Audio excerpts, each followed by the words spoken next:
Howdy folks, Rudros here, and welcome to another Lorcana Wednesday, and today, ba-da-ba-ba-ba, I'm loving it. We're doing a little McDonald's Raceway track, this beautiful red and yellow deck that is composed entirely around the Sugar Rush Speedway. Whoa, what's this? We've got two of them. Yes, we have the starting line from last set, which on its own is very underwhelming and just not a very interesting card. But of course, that is simply how to start a race. You must finish a race as well, and that is with our Sugar Rush Speedway, the finish line. That's the entire point in this deck. As we get into it, just want to give you a reminder, please like and subscribe. It really helps the videos with the YouTube algorithm and helps me push out more awesome Disney Lorcana content that I hope you enjoy. So, this card is a brand new card for set 6. It is a 2-cost, uninkable, 6 movement cost required, 7 health, and no initial lore, but it has one ability. Bring it home, kid! When you move a character here from a location, you may banish this location to gain 3 lore and draw 3 cards. That is an insane payoff if you can get it to happen, and ideally you want to do that for free, or at least for as cheap as possible. You do not want to pay a full 6 for this, because with 6 and 2, paying 8 for 3 lore and 3 cards, I mean, that's okay, I suppose, but what if you just pay the 2? Yeah, and that's the whole point of this deck. So, the main combo of this deck is to get out the Sugar Rush Speedway. This is the starting line. This is a 1-cost uninkable with 5 health. However, it has a movement cost of 0. That is huge. So you can move characters here for free as much as you want. It's absolutely what we need. And then once per turn, you may exert chosen character here and deal them 1 damage to move them to another location for free. So the combo is, once the characters dry, they have to have dry ink. They cannot do it the turn they come in, even if they have rush. So they had to have been on the board for a turn. You move them to the Sugar Rush Speedway, the starting line. You exert them, deal them a single point of damage, send them to the finish line, and then the finish line will instantly banish itself. You'll gain 3 lore, and you'll draw 3 cards. Pretty awesome combo. So that is the majority of the deck, and the rest of it is here to help support the deck and help us achieve victory by rushing our way through the finish and the starting line. So what other cards do we have in here to support this? We get to use a lot of cards that deal with locations, which normally we haven't gotten to use a lot in the past. I'm very excited to bring these to you. First, we have Taffeta Mutton Fudge. She's a 1-cost. If you have any location in play, each opponent loses a lore on entry. It's not going to do much turn 1, of course, but later in the game, it can, especially if you're going against aggro, I found it pretty useful just to siphon off a little bit of lore, and then you can just use her for the starting line, finish line combo. Amazing. Plus, you get to upgrade her with the Sour Speedster. She can shift for 2, so if you have the Taffeta on 1, you can get a location out on turn 2, and then you can shift Taffeta. Actually, a really strong combo is if you do, so you do the other Taffeta on 1, or you could even do it on turn 2. Ideally 1, though. So you either do Taffeta or the starting line turn 1. Probably you want to do Taffeta, then turn 2, again, doesn't really, yeah, you want to do Taffeta. Turn 2, then you want to do the finish line, and then turn 3, you do the starting line for 1, shift this Taffeta for 2, immediately move her to the starting line. She'll immediately gain 2 lore just for moving to any location, and then you can fling her towards the finish line. Boom, you get another 3 lore. You're going to get 5 lore in a single turn, and I'm going to show you a similar combo to that in one of our matches. Even if you just play her on 4, you can play her on 4, instantly move her to the starting line for free. Boom, she gains 2 lore. She's like a super goat on entry, just gain 2 lore. Very good card for that. Felix, I have to thank my friend Justin for suggesting this card. I was really looking for ways to do draw earlier, so some of the earlier builds had Mulan and a full Gothel Rapunzel to really help facilitate card draw, but Felix has done a great job instead. As long as you have a location when you play him, you get to draw a card. So we have 2 locations that can come out on turn 1, both the starting line as well as Neverland. That way our Felix is live on turn 2, which is very, very nice. Speaking of which, I actually have 2 copies of this upgraded Felix, Fix-It Felix Jr. He can shift onto the other one on turn 3. It just gives you a nice body on turn 3. I noticed I was having trouble with some aggro, some hyper aggro. I didn't really have a lot of characters that could challenge very well. So him coming down, he could pretty much knock out anything he's going to attack. He also then just passively gives your locations +2 health, which means your starting line has 7. And once people realize how good this deck is, they're going to be taking out your starting line, even though it doesn't gain any passive lore. It means the Neverland goes up to 6, Underworld goes up to 8, etc. So he's been a nice little card just to kind of help deal with early aggression. Another one of our location tools is Hey Hey. You can move him to the starting line the turn you play him, which essentially says play him.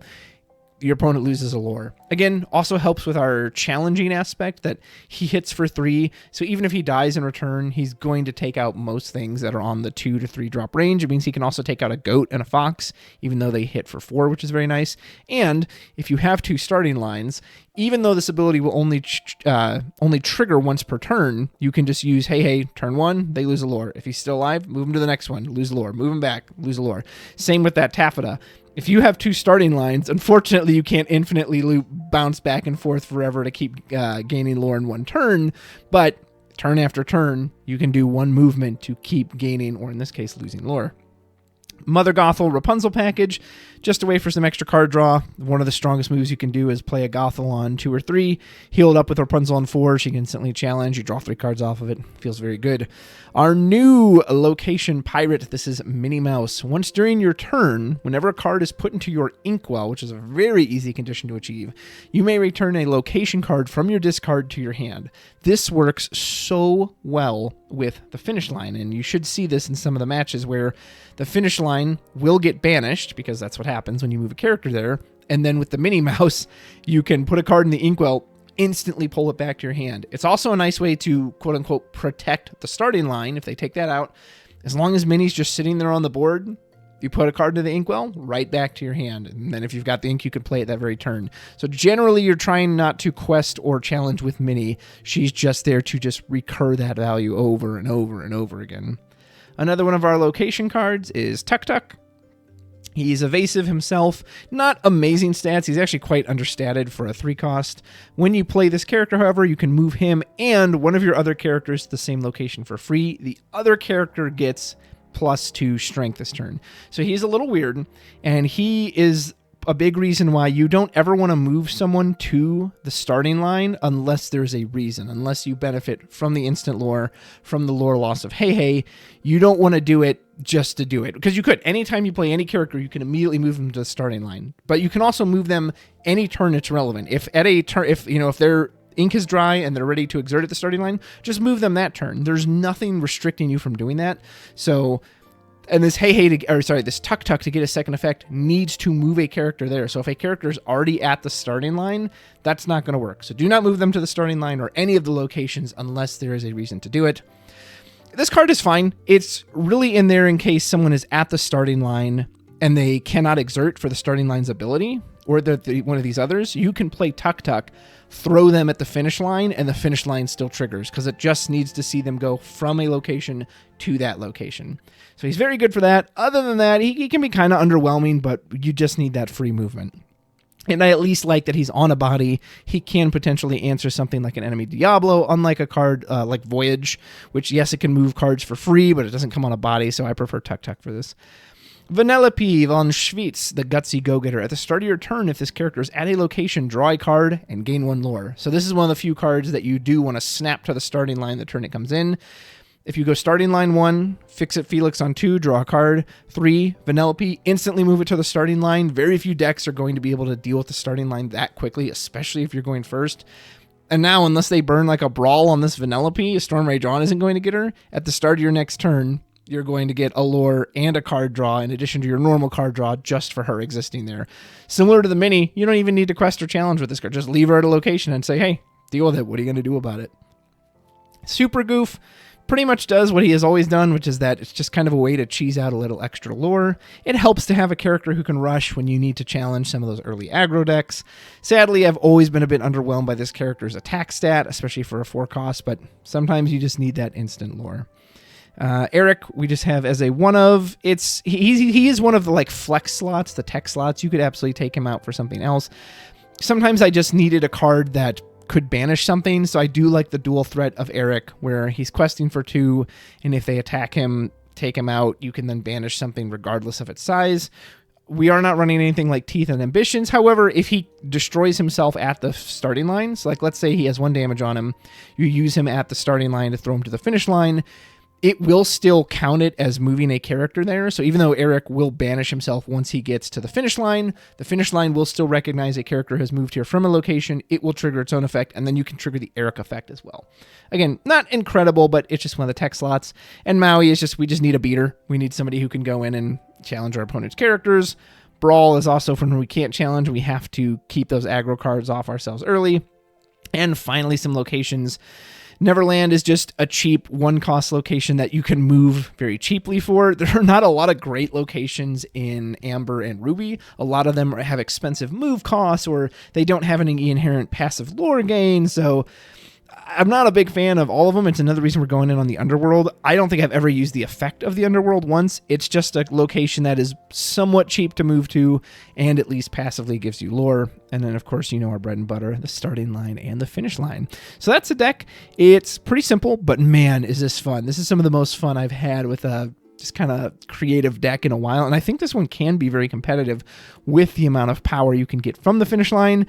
It can brick hard too. I won't show you this match, but there is a game where I didn't see any locations. And so because of that, like drawing 1, 2, 3, 4, 5, 6, 7, 8 cards in here that have no text because you have no locations out, that felt terrible. But when you go vroom, you go vroom. Let me show you some matches, see what it looks like. While these matches are getting started, I wanted to mention a few cards. As you can see, this was a build where the Mulan was still in here. I did ultimately cut that card. Here, I think I'm probably going to take back everything other than maybe the Felix. Yeah, you can keep the Vanellope too. Oh, and good. We got the starting line. I think I may get to go first here, or maybe it was my opponent. Either way, we've also got the Rapunzel Gothel combo. This is very nice. But probably what I'm going to look to do is put out the Speedway turn 1, which means this Felix is going to draw on turn 2. And then the sky's the limit after that.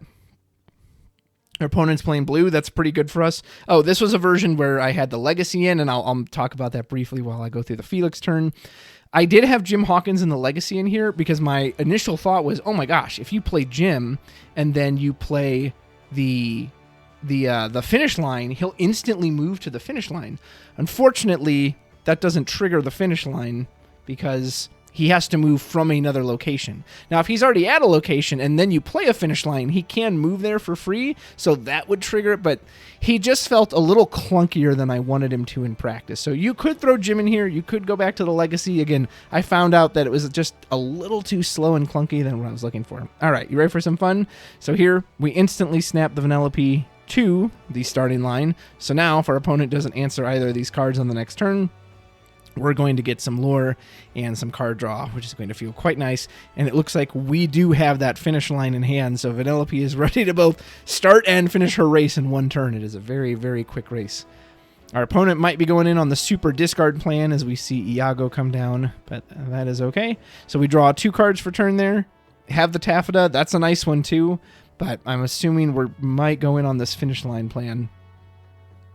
So we're going to quest for 1 there. I could even throw out the Legacy here, anticipating the discard. Yeah, I do decide to put the Legacy out on this one. Say, okay, I'm just going to make you deal with a bunch of lore. Plus, if I move a character there for free, it's not terrible. That was the other idea of having the Legacy in, was that if you move a character there for free, you supersede the 3 move cost, and then they can get evasive. So not only are they protected, in a case like this where this Iago's evasive, now I can challenge into it. And I think the reason I didn't go in on the finish line there is I was kind of anticipating discard, and I just wanted to put a big threat on the board for my opponent. Discard always feels bad if you pop off with the finish line, get all these cards in hand, and then they junk your hand. So I don't think the Legacy is bad, but I was drawing too many uninkables, and our opponent actually, so there's a benefit of it, they're forced to use a You're Welcome on it, which means I draw 2 more cards. Holy taffeta, mutton fudge. We have a lot of taffetas. So we have several choices here. We can go in on the taffeta plan. I get another lore and a draw just from the Vanellope existing. Here comes another starting line.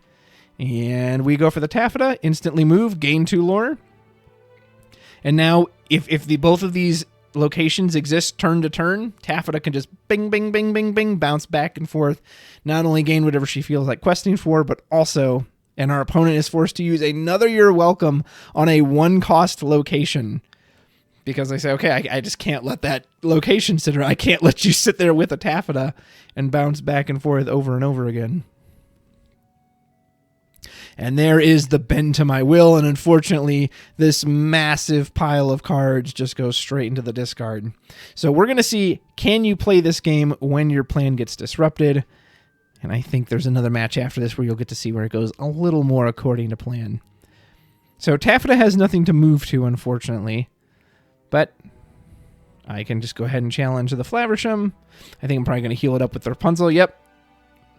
It's only one. It's not amazing. But I just wanted the card draw. Put more bodies for our opponent to answer to. Knowing they're on blue-green means I can go pretty wide. We can finish off the Flaversham there with the Felix and the Vanellope. Hopefully cut our opponent off a card draw. And if we ever draw a finish line off of this, we are going to be in business. Our opponent knows they've got to start tackling our board, so they take out our Vanellope. Yeah, thinking more on the Legacy, as much as I like that card, it just fell flat a couple times. And here we have a Mermaid Lagoon. You can pay 1 to move here. Again, there's not really a point you could do. I guess, yeah, that's what I did. I paid 1 to move there, so now she gains her 2 lore again. And look how much lore we're already at. And now I'm threatening I can bounce back and forth with the Taffeta. I like the Taffeta so much for this reason. It's a lot of lore that adds up quite quickly. Our opponent's trying to do combo pieces, and here they realize, all right, I just have to go wide. I have to be able to challenge everything you can possibly do. They take out the Fix-It Felix. We are in top deck mode. We finally get a little lore. Vanellope is a really good draw here. So we just quest, put ourselves on 19. And we get the move to the starting line as well from the Vanellope. Like, how much lore has that Vanellope got in this game simply from moving back and forth? And that's pretty much going to do our opponent is also in top deck mode. So while we didn't get the ultimate finish line, we were still able to make a big difference here. Let me show you a match where we get to do some finish line shenanigans. All right, here we go with another game, checking on a different deck. And I kept that first one in there because I just wanted to show you that the deck is not a one-trick pony. It's not, well, you have to see the finish line combo, otherwise it doesn't work at all. You can get a lot of lore and a lot of advantage out of a card like Taffeta Mutton Fudge. As long as you have some locations, you're in business. Only when you completely brick on locations, that's when you're in trouble. All right, so we have a similar opening for this one. We're going to go the starting line into the Felix. And we have the finish line. We have the mini. We've got some fun stuff. Looks like our opponent put in a evasive Go-Go. Or no, that was a Tamatoa, so this is a blue list. I don't think it's the same list, though. Underworld, not much use early. Felix draws us a card. 2 card draw and entry. Feels really good. Obviously, you have to have a location to back it up. We are ready for quite some fun shenanigans on this next turn. Looks like our opponent, is going to ramp with an amazing new Sail the Azurite Sea. That card is very, very strong. So you have to go fast to beat these blue decks because they can ramp like never before. So, you ready to see some fun? So we put out the Mickey first. Knowing my opponent's on blue, I say, okay, I've got a little more time. Our opponent actually puts down the new Oswald. This card's crazy. Actually, at Locals tonight, had a kid flip a lucky dime off of it on the first try. Our opponent hits nothing there. Oswald, I think, is going to be a very annoying, feels bad card in general. If you're the one using it and you can't hit any items like we're seeing right here on screen, it's going to feel terrible. But then if you hit all the items, it just feels bad for your opponent because you're just high rolling. Here we go. Now we're ready to have some fun. So check this out. Unless I'm patient and wait one more turn for the Taffeta. Okay, I do go for the Taffeta. Taffeta instantly move, gain 2 lore. Now I quest with the Felix. I'm okay exposing him. He's pretty much done his job. I am going to keep the mini ready. And this next turn, you're really going to see the deck pop off. Opponent misses another hit with Oswald. I remember he was saying like, oh my gosh, I've got so many cards in this deck. How am I not hitting anything? So many items. Pulls down the Gadget Hack Wrench. I mean, they can attack. Yeah, not much. All right, you ready to see our big vroom vroom turn? So first, we play the finish line. We use the Exert, banish that, gain 5 lore, 3 from the finish line, and the Taffeta Mutton Fudge, and draw 3 cards. What a play. We ink a card from the Minnie Mouse, get the finish line right back into hand, and we go ahead and shift the Fix-It Felix. And now we can take out the Tipo, and we're protecting our finish line here. as well. And I'm probably just going to leave the Minnie Mouse up, say, yep, I'm just going to do this over and over again. Unfortunately, there is a hard once per turn clause on the starting line. Otherwise, I could have just jammed the finish line back out there again and then had the Felix repeat the move. I actually was playing it that way originally because I didn't realize it said once per turn. It was insanely powerful and busted, but yeah, unfortunately, that's not how it works. You do have to do it again. And our opponent is trying to go in on this big item payoff. Of course, they know they're having some terrible luck with this Oswald. And yeah, I think that's what I was mentioning to him. Like, oh man, when that card fails, it really fails. And they know, okay, well, I have to get rid of stuff here, right? Like, and because the Fix-It Felix is out here, he can't just banish the starting line. Oswald hits for 2 and Gadget hits for 3, but the Felix is giving it an extra 2. So he at least takes out the Taffeta because that's going to be another 5 lore. I think he said, yeah, I just can't give you that much lore. So now we can put anything we want there. This time I think I am willing to give up the mini.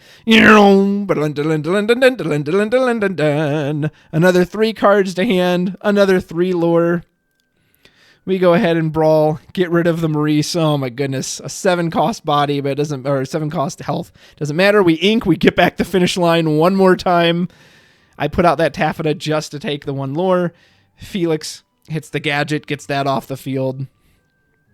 My goodness, we are in quite the position. Our opponent, I can play that finish line once again. I mean, you can win without even questing. You're just using this location abuse over and over and over again.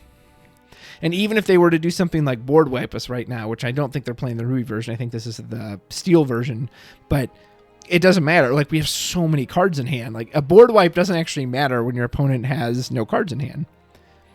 Yep, and there's just not much they can do at this point. They can take out the Minnie Mouse, so they do at least finally cut off the recursion.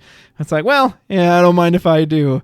Dun, dun, dun, dun, dun, dun, dun, dun. Get another 3 lore, draw another 3 cards. We have another finish line. Do the Rapunzel, heal up the Felix. We draw more cards. Holy moly.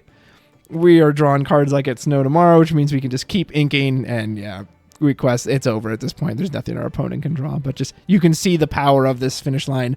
One more DI to show you. I've just got more finish lines. We're gonna race away with the Sugar Rush Speedway. That's the list. It's so much fun to play. I will put the deck list in the description below. Thank you so much for watching. If you haven't already, please give a like and subscribe. It really makes a huge difference in the channel, and I will try to have some videos out on Fridays this set too. I think I'm going to try to do Fridays like upgrade videos, and then Wednesdays will be kind of the new deck text, but I'll see what I do. Work just kind of depends on work and real life and all that stuff. Anyway, try the deck out for yourself. Let me know what you think. Let me know for some of these tech spots too, if there's something you prefer or there's something really spicy that you enjoy that you're like, wow, this one just makes a huge difference. But I love it. Have yourself some fun on the McDonald's Raceway. And until next time, take care.